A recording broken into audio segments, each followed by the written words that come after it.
Okay, we're live. Testing, testing. Today on Quality Time with Family Ties, we learn W.C. Fields was right. And in 3, 2, 1. Welcome to Quality Time with Family Ties. I am one of your hosts, Scott Jones. Joining me as always, Mr. Paul Packler. Paul, how's it going? I'm great, Scott. How are you doing? You sound different, Scott. Oh wait, no, Scott. Wait. No, Scott. This is what we're doing. We're trying to do we're doing the bit right now. I'm sorry, I wasn't sure. Oh, I got confused. Okay, let's start it over. We might have to leave this in.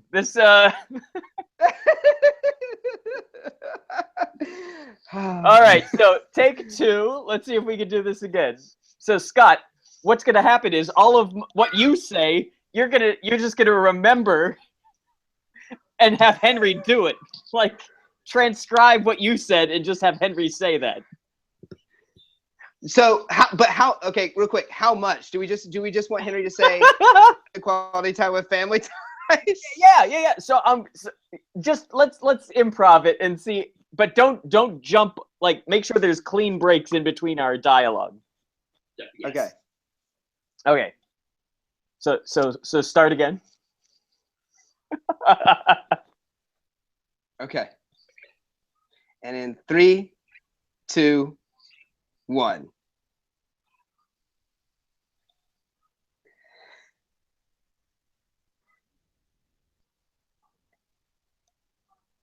Scott, are you going to say it? Welcome?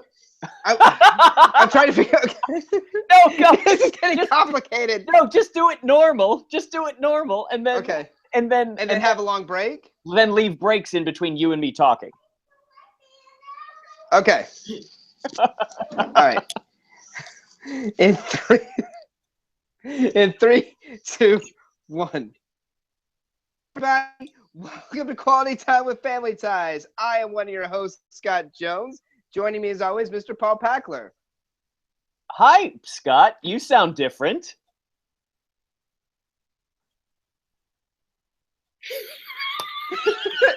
You said leave a break. Well, it doesn't have to be a long break. Oh this my is getting God. really complicated. Paul, does he teach improv? Really? He teaches improv? Really does? Paul, I'm gonna blow a gasket here. How about this? Let's just have Henry do the Today We Learn part at the beginning. Okay. Corey, you get what I was trying to do, right? Right. You wanted Scott to have sort of lines that we could then take out, transcribe what Scott said, and then have Henry say exactly what Scott said for the first couple of moments of the show. Right. The only thing I'm scared is, like, with me talking, getting him to say all that dialogue might be hard. So I was trying to think.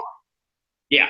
I see. Yes. I see. Thinking big chunks of sentences he may not be able to kind of spit out. Ultimately, Henry's going to say whatever the heck Henry wants to say anyway. Right. Very true. So, but I can get him to probably say the open line, Today We Learn W.C. Fields was right. Okay, that's cool. That'll be good. So let's just start the whole thing from the top then. Mm-hmm. Okay, sounds good. And welcome to season 5, everybody. I thought we were starting over. All right. In 3, 2, 1. Hey, everybody. Welcome to Quality Time with Family Ties. I am one of your hosts, Scott Jones. Joining me, as always, Mr. Paul Packler. Paul, how's it going? Scott, I've made a New Year's resolution for season 5 that I am going to love every episode of this show. Well, you say that now. Let's talk again in another half hour, okay? Yeah, I'm with you on that, Corey. I'm with you on that. I've made a resolution to not get excited at the start of a new season. And I've made a resolution to hate the two of you even more for making me watch these awful episodes. I love you, Corey. I love that you feel that way. And I wouldn't do it to you guys I didn't love, but boy, this one, if we're stuck for the next 2 years, is it 2 more seasons? Yeah. 5 and 6 or 5, 6, 7? 7. 5, 6, 7, actually. 7. So we have 3 more Probably seasons. 2.5 years. Brian Bonsall I have nothing more to say. They must have had a dearth of casting options available to them, because I have no clue as to why they cast this kid. And what's funny when you say that, Corey, is they have such great casting. Like, we've gone through a rogues gallery of amazing actors and people that went on to be stars on Family Ties, but like they keep casting terrible people for the family.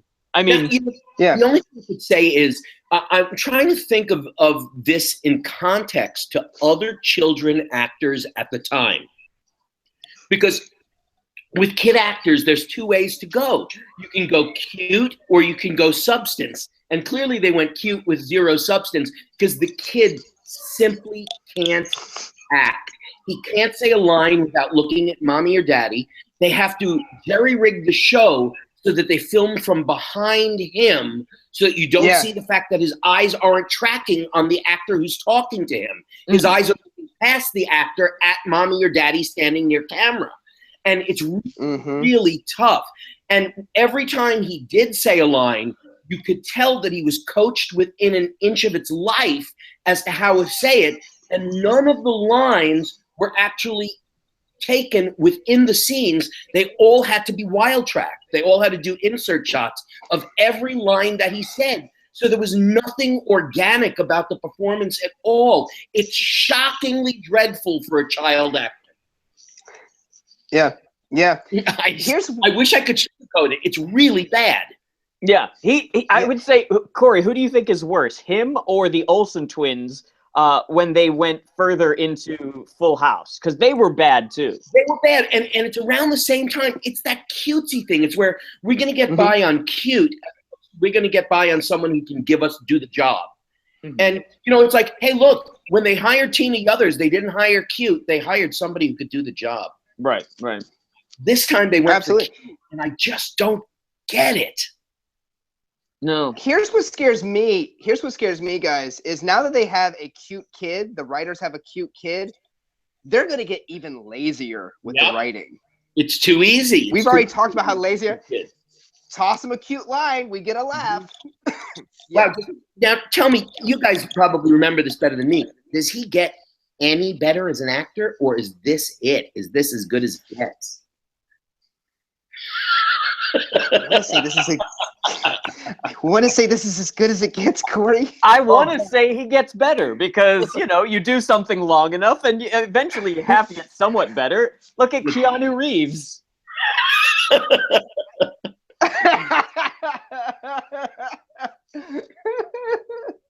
Boy, I'll tell you, it was just sort of like from the opening credits, where they had to insert the old Andy baby shot with Alex, and now they insulted almost the exact same shot, older Andy. Yeah. Not a baby Andy. I mean, yeah, we are burying the lead here that somehow over the course of a summer, a baby has now become 4 years old. Yes, and let's get into it. All right. Yeah, let's get into it. Yeah. So if you're playing along at home, gang, we are on season 5, episode 1. Be true to your preschool. Wait, say that again. And Scott, what's the title? Be true to your preschool. Okay. It's named after one of the worst Beach Boys songs in existence. Which is Be True to Your School. Song. Be True to Your School. Yeah, it's like a fascist anthem for dogged patriotism. Allegiance to your high school. I think that's what Brian Wilson was going for when he wrote. Well, honestly, no, that's not probably. No, it was Mike. Was it Mike Love? Yep. Yeah, it had to be a Mike Love song. Yeah. It had to be a fucking Mike Love song. Yeah. Scott, So, how's your cough doing? Have you gone to the doctor? Yes, it's just has to work its way out. Run its course. I apologize to our listeners. Starting off with a big breakfast in the Keaton kitchen, and you know what that means, guys. Lots of orange juice in this scene. Lots of orange juice. I Steve thought even acknowledges it. That's what I thought was really nice. I thought they were like, it's a new day, it's a new dawn. They're talking about freshly squeezed orange juice. I thought that was great. Mm-hmm.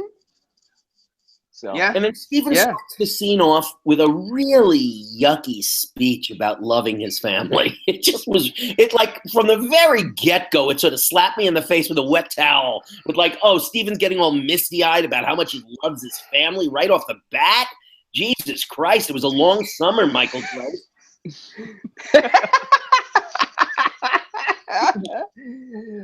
But in that speech, Corey, we get a little bit of the time frame, and according to this speech, no time has really passed.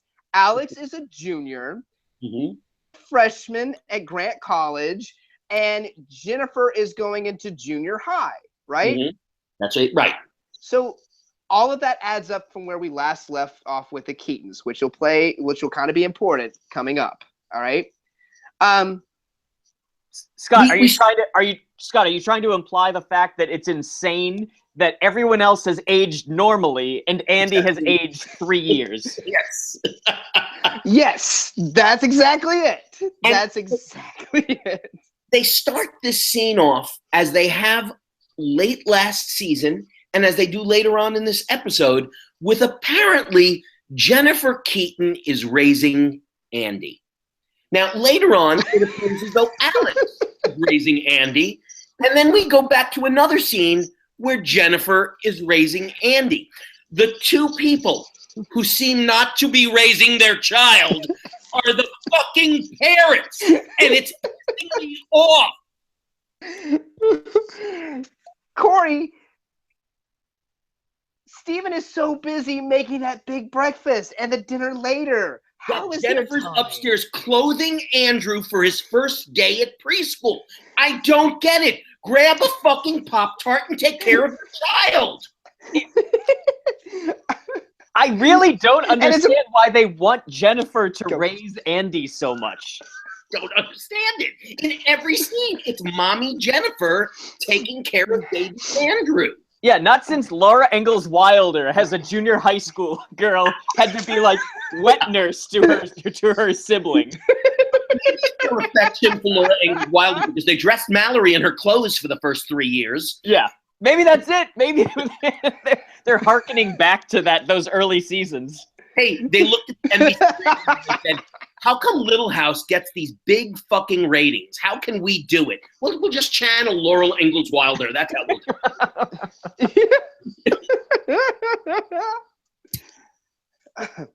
it. And for all his work, no one takes part in Steven's breakfast. No, the whole show. Screw you, Dad. I'm leaving. Is that the B plot of the show? Steven prepares food, nobody eats it. Yeah. No, there's a couple of B plots. There's like B and C plots. This is the C plot of the episode. This is amazing. This is, I think, the first time that we've had a carefully delineated A plot, B plot, and C plot. And the C plot is Steven cooks breakfast and no one eats it. That's it. And at the end of the episode, Steven eats dinner and no one eats it. This is like, as far as screenwriting, this is one of the best screenwritten episodes of Family Ties ever. In terms of what it should be, where there's an emotional A plot, which is Alex and Andrew and preschool. A non-emotional B plot, Skippy and Mallory and their first day at Grant. And sort of a runner, which is Steven cooking food that nobody eats. Yeah. We're almost to where we are with normal sitcoms now. Yes. Except, of course, we're leaving out the fact that everything that's actually written sucks. But we'll get to that as the episode. We'll get to that. Yeah. So, Mallory's very... I felt in this episode, they were really shitty to Mallory. Every chance they get, they bash the fuck out of Mallory going to Grant College. That's my next note, is that how do the parents sit there and let Alex mock Mallory for getting into college and going to it? I don't care what fucking college she's getting to. He's 21 years old. Stop competing with your sister. Yes, you may have better grades than her, but she's not an idiot. She's in college. She's working hard. And stop making fun of her. I mean, you get to a certain when you're growing up and you have a sibling that's close to you in age, of course the older one's going to pick on the younger one. Right. But by the time you get to college and become an adult, you don't really do that anymore. Well, this harkens back to to Paul's sociopath quiz that he took for Alex P. Keaton, because I maintain in this episode, I have never seen such sociopathic behavior on a human's part. Alex P. Keaton has gone off the deep end. He defies his parents. He goes behind his parents' back. He's 21 years old. He could go to jail for this now. I just don't understand. And the parents, once again, let him off the hook because later on he says, I love him so much. Aw, then you can do anything you want, Alex. Yeah, he uses his tried and true I love you so much that I have to hurt you routine. You know what? That's what abusive boyfriends do. Yeah. You're right. Just a quick thing, because Corey, you made mention of it. To listeners, one day when I was really bored at work, I took a 12-question quiz for sociopathy and answered if I were Alex P. Keaton. I was like answering them on behalf of how he thought about things. Uh-huh. How did it turn out, Paul? So there was real sociopath. Yeah, real sociopath. Have you guys seen the quiz that's going around now? What character from Family Ties are you? I think your mom sent it. Was that who it was, Paul? No, I posted it, Corey. Yeah, yeah. Paul posted it. We both took it. Now, when you took it, what did you get? I got Nick. What did you get, Scott? Nick. And what did Corey get? Nick.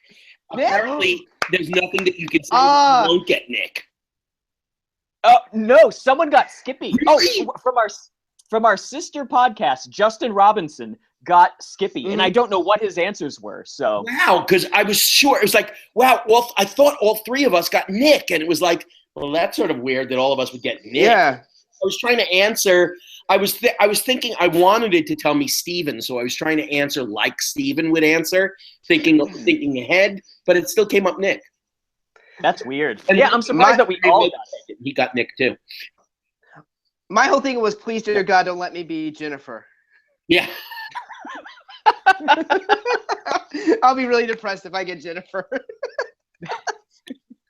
If you're listening right now, please go look on our Facebook page or our Twitter account and take the quiz and let us know what you got, just in case the quiz might be broken. Mm-hmm. Yeah, tweet us at QTWFT. Yeah. All right, so moving on. It's Andy's first day at preschool. Enter Brian Bosworth. Bonsall. Who has to be... Who is Brian Bosworth? That's an actor, yeah? A football player. No, football player, first-round draft pick. College football They star. should have gotten Brian. They should have gotten Brian Bosworth for this. They should have gotten Barry Bostwick for this. Barry Bostwick. It would be foreshadowing for Spin City, and he'd also be a 6'4" 4-year-old. Yeah. To be 4 years old. It would be amazing. Coming into this. Yeah. The last we saw him, he was barely 1. This is he was like 18 months old. Yeah. Yeah.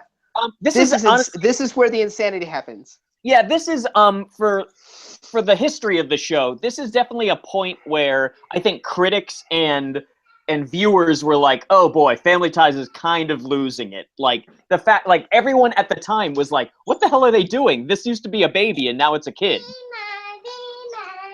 Well, speaking, guys, timing. Henry, come over here. Come here. We're talking about a little boy on a show. Can you say hi?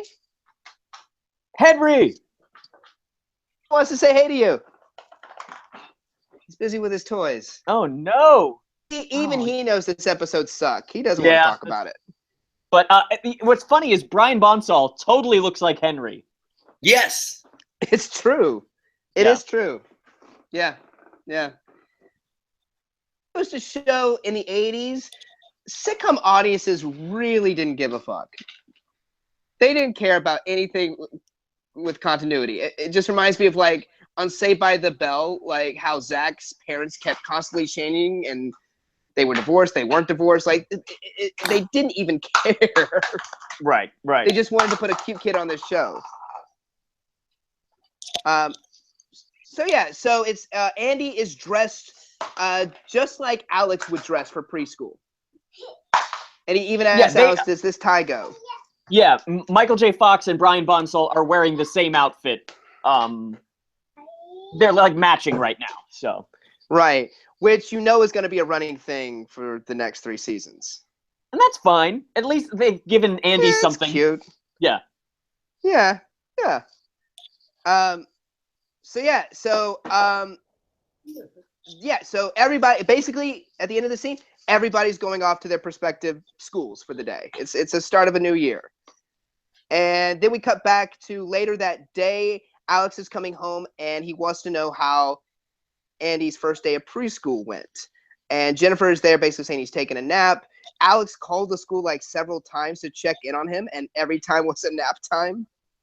I mean, what? Strange. What's going on? Why is everyone obsessed with this kid? Just a kid, you know? He's just a kid. The only ones who aren't obsessed are his parents. Our parents. Everyone else cares. No one gives a shit except for the kids. And so, right. There was a moment during this scene that I'm going to say there's something about it that rings true, and then there's something about it that doesn't ring true. Alex was doing the scene, and instead of having orange juice to do something physical with, he's decided that he would go through the mail. But he went through a mail the way that a grown-up goes through the mail. Because when grown-ups go through the mail, I think we all do the same thing.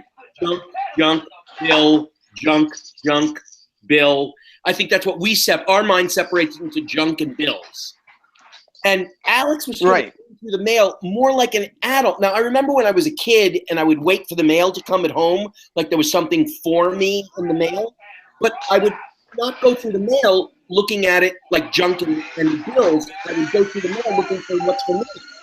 And Alex's acting of it was more like the dad acting it. Yeah. There's kind of a lot of that.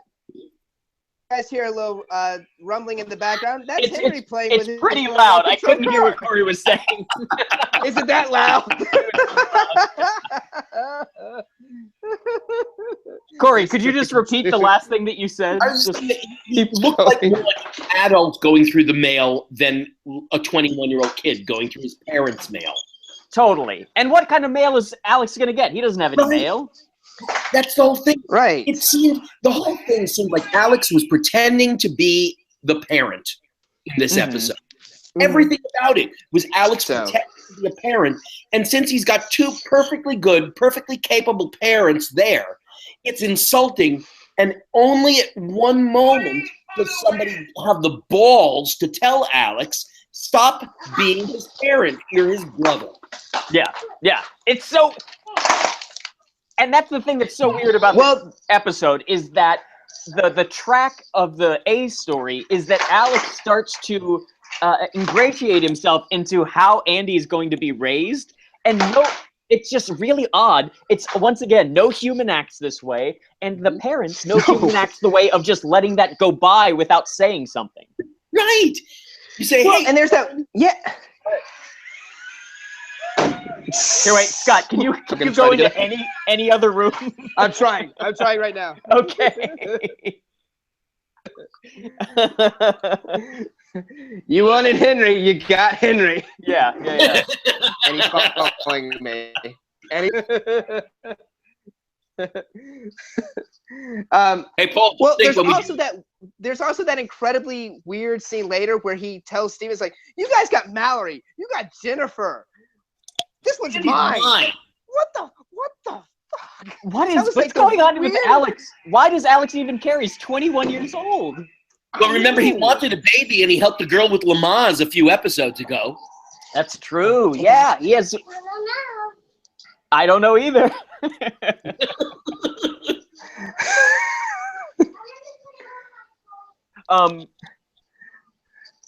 And so. Okay. Yeah. Mallory is taking philosophy. Like, let's talk about the B plot a little bit. There's not much to it. It's just a bunch of jokes. Mallory is taking philosophy, and she loves it. And Skippy had problems with the registrar department because he couldn't prove that he wasn't a laboratory rat. Which makes no sense. Right. Which, yeah, that makes no sense whatsoever. And they really keep running with that joke. Yeah. Like, he has to come back the next day and show his birth certificate. He spends the day at school running in a maze. In their system. What's that, Is Corey? like Skippy the rat somehow or another in their registrar's computer system. Oh god! And- Here, pause. Start again, just because it's like we were all talking over each other, and then Henry. Here, so Henry, come in. Corey, you Pick just it up again. Yeah. Yeah, pick it up.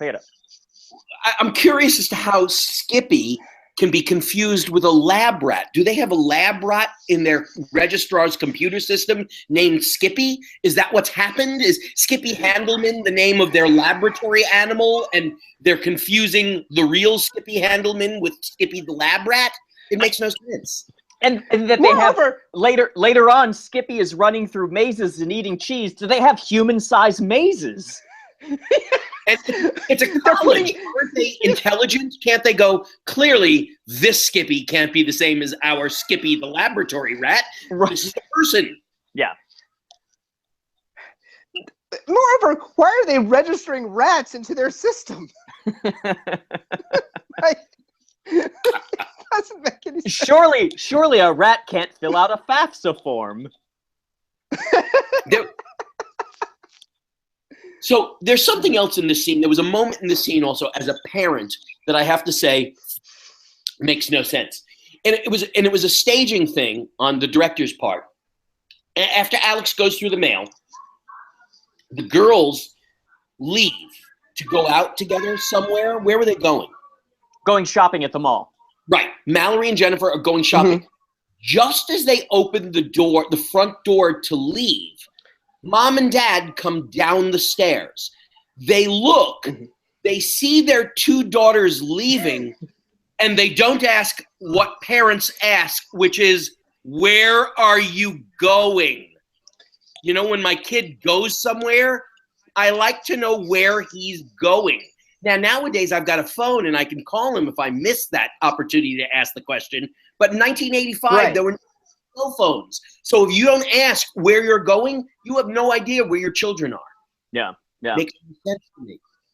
And it was just that they could have done something to give it a transitional moment where the parents didn't see the girls leaving, but they clearly see the girls leaving. Don't ask the question because it wouldn't advance the plot. But on the other hand, it's not realistic. Yeah. Right. It's all you had to do was give it a couple of seconds. Yeah. It's the same thing as on TV or in movies. No one ever says goodbye on the phone. Right. They just end the conversation. Yeah. You got the exposition that you needed, and then you just hang up. But at the same time, it eats up a little bit too much time. But with this sort of a situation, Corey, where they're leaving, there could be an interesting little moment there. By playing the reality of it, you might get something out of it. And then you could play a joke. Yeah.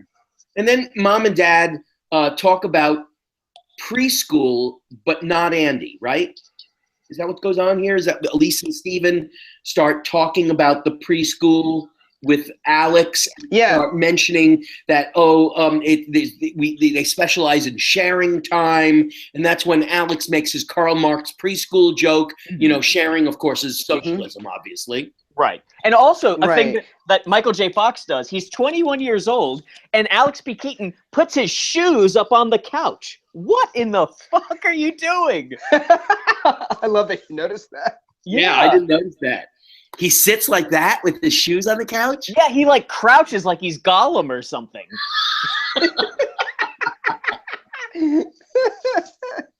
My parents would have beat the shit out of me if I had done that. If I started to like mouth off and then just go like this. Right. Curl up on it with a and then if you really want to get a beating from your parents, start telling your parents what school your younger siblings should be going to, as if you have researched this and you know what's best for the child. And that's exactly what happened. It's like, who the talks fuck about are the dog-eat-dog world of kindergarten? What? Yeah. It's preschool. Preschool has to get them ready for the real world. No, preschool gets them ready for school. Yeah. It doesn't get you ready for the real world. Well, and he also makes the comment of, I don't want Andy 20 years later to be living on the street with a patch that says, I know how to say goodbye. Mm-hmm. Oh yeah, so yeah, this school is supposed to be like the Montessori preschool. It's supposed to Right. be very hippy dippy and very like they all wear patches or stickers on their chest saying what they're good at to give them self-esteem. And Alex hates this idea. And just a quick parenthetical thing. Gary David Goldberg and his wife, when they didn't have jobs and stuff, they moved to San Francisco. They had a house and they had a left-wing preschool daycare for people in the neighborhood. And so that's what they did to make money. Like Gary David Goldberg and his wife, when they were like 25, had a daycare. So I'm sure that like that sort of a thing is, alluding to that part of his life. Yeah, yeah. But then we cut to the preschool and Alex is dropping Andy off. And I gotta say, from looking at preschools for Henry, that's a nice looking preschool. Oh, it is. As far as the set goes, I was like, that's a nice preschool. Yeah, it's colorful. It's got kids in it. It's got desks and books. They have 2 teachers. Books, playman. Yep. Yeah, and so Alex is kind of investigating everything about this preschool. And going back to like how much of a sociopath he is, he literally tells the preschool teacher how she should run her classroom. Yeah, this 21-year-old kid starts mansplaining about how a teacher should teach to a woman whose job it is to teach. I just kept on wondering this week specifically, and have many times in the past, why doesn't somebody either deck him or tell him to go fuck himself? Yeah, no one gets mad at him. Go fuck yourself, Alex. You're a fucking idiot. You're a control freak. You're unpleasant. You're a sociopath. Fuck you. Stop walking around controlling the whole world. You can't do it. Worry about yourself and Ellen. Yeah. It's true. There's nothing to say. It's so true. Like the way that he barges into any situation, like I don't understand why the people that he's talking to just sort of like suffer him gladly. Yes, they do. Yes. The teacher does exactly that, Paul. Mm-hmm. Like he's like all this sharing bullshit. What's your problem, lady? And then she's like, "Well, let's sit down and talk about your theories, young man." And it's like, what? No. Fuck you. That's what we do at the school. If you don't like it, get out. And so he did. Yeah, but what pushed him over the edge? Oh, this is my favorite. So like they're talking about there's this kid Michael who has a thing that says I know how to say goodbye. Alex tries to convince the teacher to give the kids IQ tests, and she's like, "Well, Andy's doing great. He loves sharing. He's a really good being friends to people and all this stuff." And then he looks over and he is like, "What in the fucking hell is going on?" And he sees Andy is playing house. And he goes over and Andy's wearing an apron and ironing? No, he's putting a diaper on a baby. Diaper on a doll. Mm-hmm. That's it. He's diapering a child. Yeah. And diapering a child. He asked Andy, "Where is your wife?" And he says, "Out working." And that he flips the fuck out. Flips the fuck out over that. If my wife were out working and I got to just stay home, that would be my best life.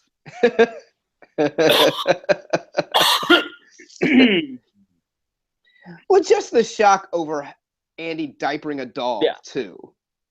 The girl that's standing next to Andy, the little preschool girl, is actually Phoebe from Monster Squad. Did you guys ever watch that movie? Never did. Long time ago.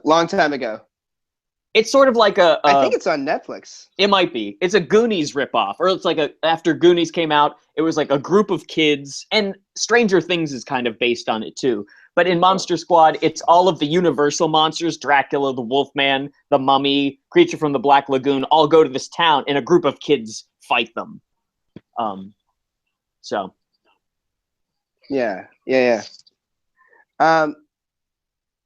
So yeah, Alex takes Andy out of preschool, just grabs him and leaves. And then we cut to my favorite scene. I actually thought this was really funny. The living room, and Alex wants to deprogram Andy from what he has learned at this preschool. Help him to do some role playing with 2 Barbie dolls.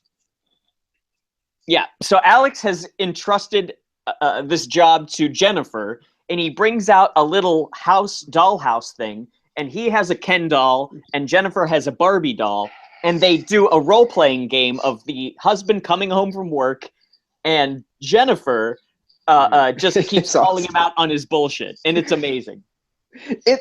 It's really great. Like he says, "What have you been doing all day, honey? Well, I've been out supporting you." And Jennifer's response is, "I had an affair with the milkman." It's good. It's awesome. It's really, and T.D. Others delivers it brilliantly. Yeah. Yeah, very dry, a dry performance of the wife character. And honestly, I don't know if it's us just having been beaten down so much, but this is one of the funnier things from Family Ties in a long time. It really is. Corey, what do you think? It's a good scene. I feel like if anyone's going to talk shit on it. I thought this was an amusing scene. I thought Jennifer was funny in the scene as well. Okay. Yeah. And so obviously the role playing isn't going the way Alex was hoping, and that's when Stephen and Elise come in, and he has to explain to them that he has taken Andy out of preschool.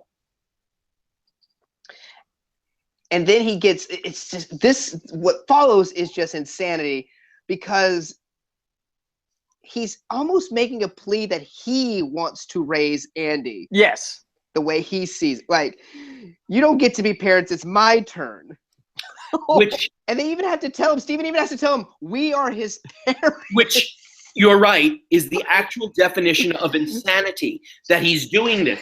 And it's even more insane that mom and dad stand there and explain to their 21-year-old college junior, who's going to a very good intellectual college, the Ivy League School of Ohio, that he can't raise his 3-year-old brother.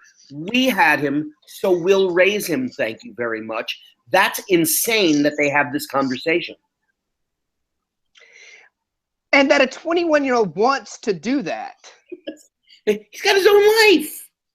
Of all of the problems that parents and children have throughout a lifetime, and the arguments that they have, and different types of growing pains and stuff like that, fighting over being able to raise a sibling is one I don't think I've ever come across.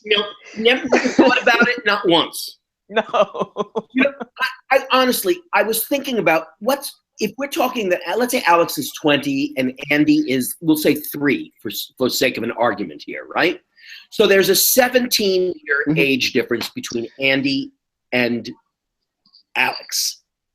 Now, my personal life includes a 14-year age difference between 2 siblings. Never, not once, not ever did I have to tell Griffin that he is not going to raise Logan. From the very get-go, that he was the brother and that we were the parent. It's not that hard of a concept. No! I know it's not. Now, Corey, let me ask you this. Does Griffin love Logan? Like, does he really love Logan? Yes, he really loves Logan, and he really likes to teach Logan things. Yeah. And he does teach Logan. He's a teacher, so he likes to teach. So he likes to teach Logan a lot of things. He likes to travel with him and teach him things. He likes to show him new movies, new books, things that he hasn't done, introduce him to things that he knows that I probably haven't introduced him to. So that's a great thing. But at no point was Logan or was Griffin like, I'm going to enroll him in a school that you disagree with, Mom and Dad.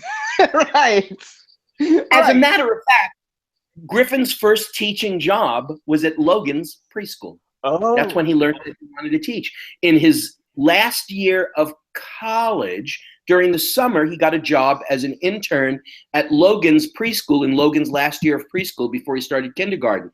And Griffin and Logan, they loved having that time together. And Griffin found out that he loved teaching, being there with his brother and the little kids. Wow. Now, honestly, listeners, I feel like this is as close as we could get to real life, what do you call, where it's proof, real life proof that this plot line is bullshit. It's not like we're talking hypothetically. It's never, ever happened. Corey, you have almost lived this to a T. Almost, yes. And yet, Nope, never had to explain that the kid is ours.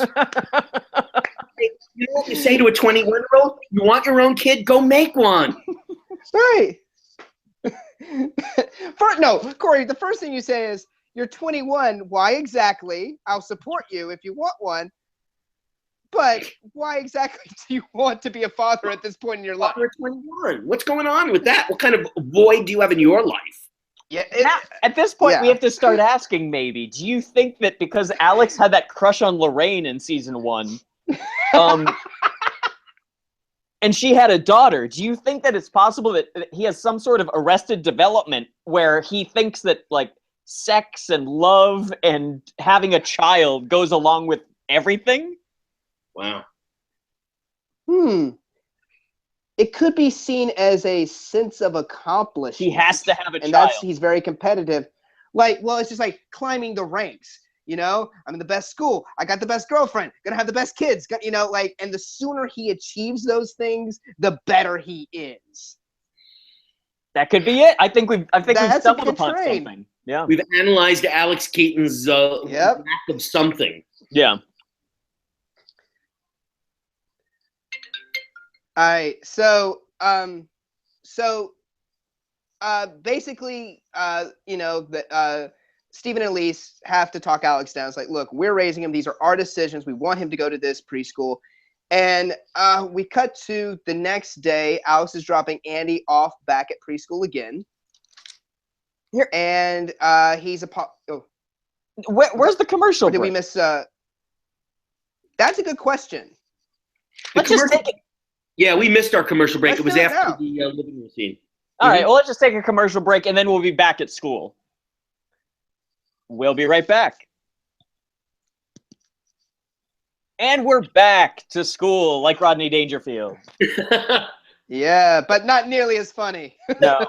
This scene sort of kind of unfolded slowly and carefully and methodically climbed itself down into a toilet bowl. Starts with Alex sort of coming in and giving out the olive branch of, I apologize. Perhaps I overstepped my bounds as a big brother, and I'm really sorry.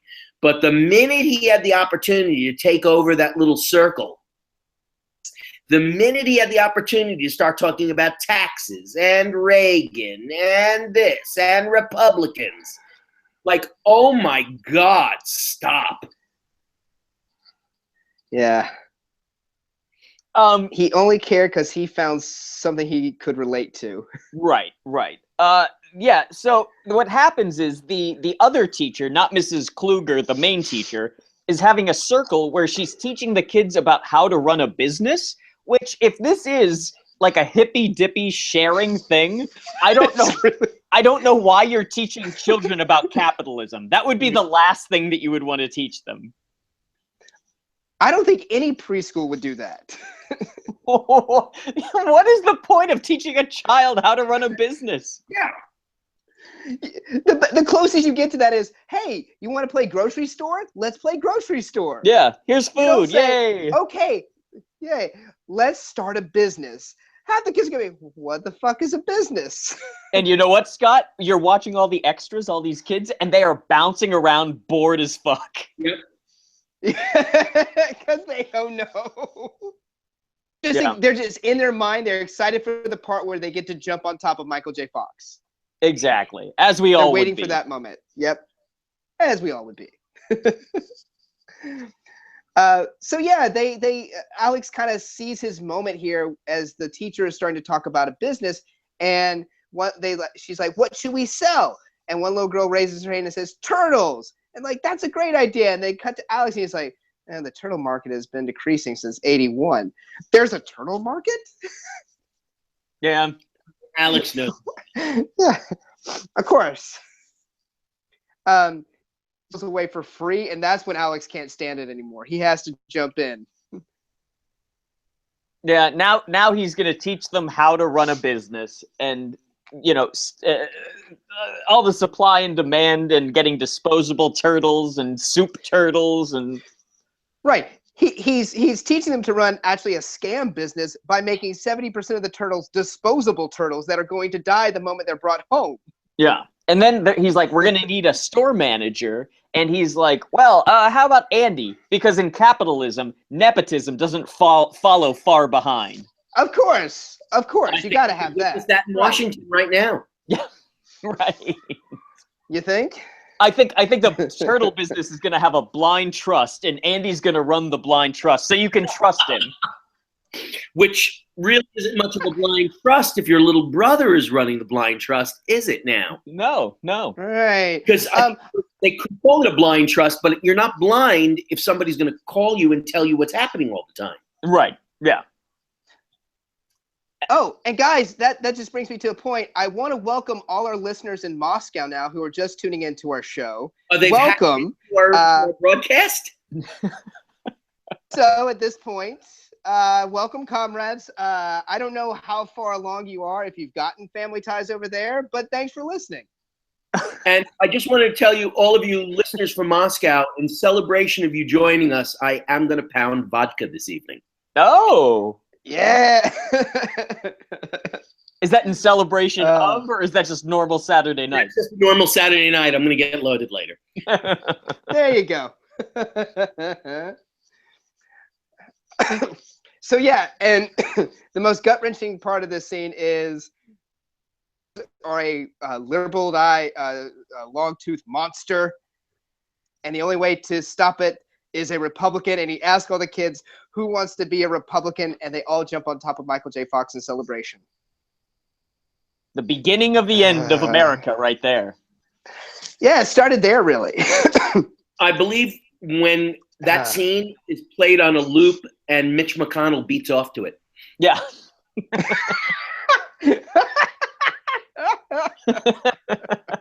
Him and Grover Norquist. Yeah. Paul Ryan's just watching. Yes. No, Paul Ryan was one of those kids. Right. That's where it started. I got to climb on top of Alex P. Keaton. Fuck you. Fuck you. The preschool had a copy of Ayn Rand in there, so yeah. Fountainhead. So yeah. Also, I my favorite was when he just sexually objectifies a 3-year-old girl. When that girl from have you done some modeling? Yeah. Exactly. Yeah. He's like, we need people to do this and that, and then he's just like, hey, Rhonda, have you done any modeling? Because she's a girl, and girls are only useful for how their bodies look.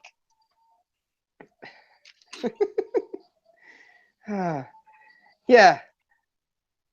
Yeah, so it turns out Alex has found his calling, and we find he hasn't gone to classes at college, and God knows when. He's been busy with Andy for the past 3 days. Yeah, he's shitting on Mallory for going to school. Meanwhile, Mallory is studying philosophy. And Alex is taking Andy to preschool and harassing preschool teachers. Right. Ellen is nowhere to be found. I'm sure she doesn't know about any of this. Right. And we cut to our, I believe, our last scene in the kitchen. Yes. Mallory gets an F on her philosophy because she couldn't prove that Skippy existed. Skippy took it very well. I like the bit of him eating the cheese. I did. I liked the cheese bit. I thought it was good. Mm-hmm. It wasn't too over the top. It was nice and subtle, but you got the joke. Yep.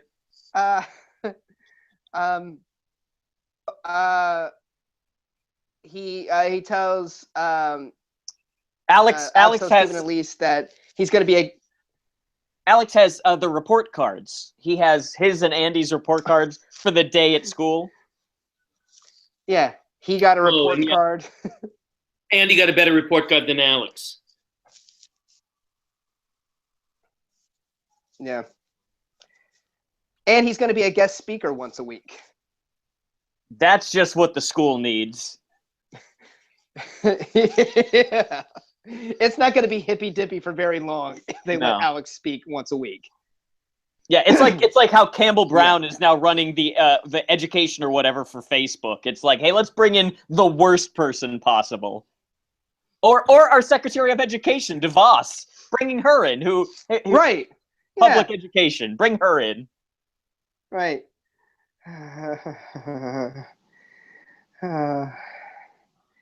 And we get this very sentimental speech at the end of the big brother will always be there for Andy. And the scene was so, I thought the scene was so dreadfully shot because they couldn't get Brian Bonsall to look. So they had to keep on doing the camera angle behind Brian's head so that you can see Alex. Yeah. And then they would do an insert shot of him looking like he was looking at Alex, and he really wasn't.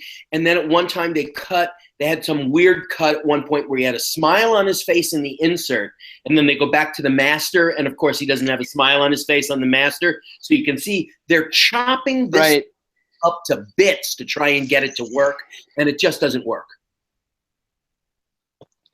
Again, they couldn't find one kid actor. Mm-hmm.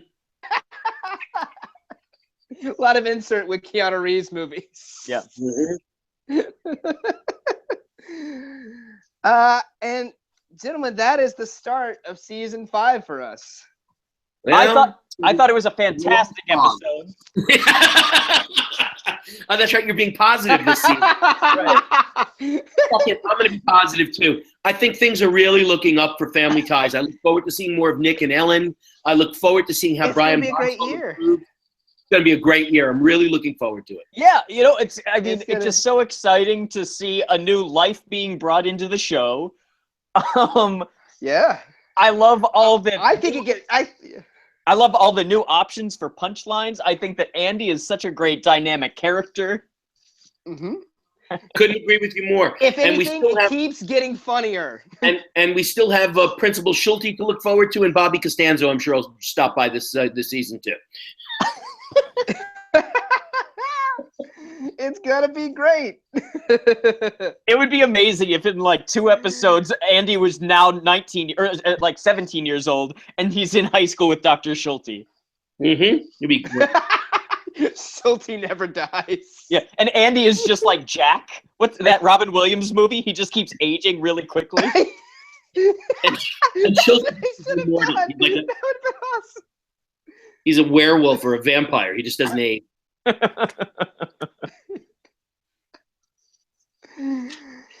All right, let's wrap it up, guys. And because I'm on my phone, I can't pull up the script, so this is going to be fun. Here we go. Be sure, for any questions and comments, be sure to write us at qualitytimewithfamilyties@gmail.com. And you can also follow us on Twitter at QTWFT. Each of us is also on Twitter. I'm at Follow Jones. I'm at Paul Packler. And I'm at Corpep. And be sure to like our Facebook page. We like to thank our host and producer, Barbara Dillon at Fanbase Press. Fanbase Press is an online conglomerate supporting creative artists through daily interviews, reviews, and comics that span the pop culture spectrum. Be sure to check out everything that they do at fanbasepress.com. We also like to thank Perry Adams, who beautifully performs the theme song Without Us. Check out all of her music at perryadams.com. We also like to thank Bryant Dillon. Bryant edits our show as well as does our artwork, and he is also the co-president of Fanbase Press. Check out everything he does at Comic Book Slayer on Twitter. And lastly, Sean Foster, Fanbase Press graphic designer. Thank you, everybody, and we will see you next week. Bye. La la la la. Bye-bye.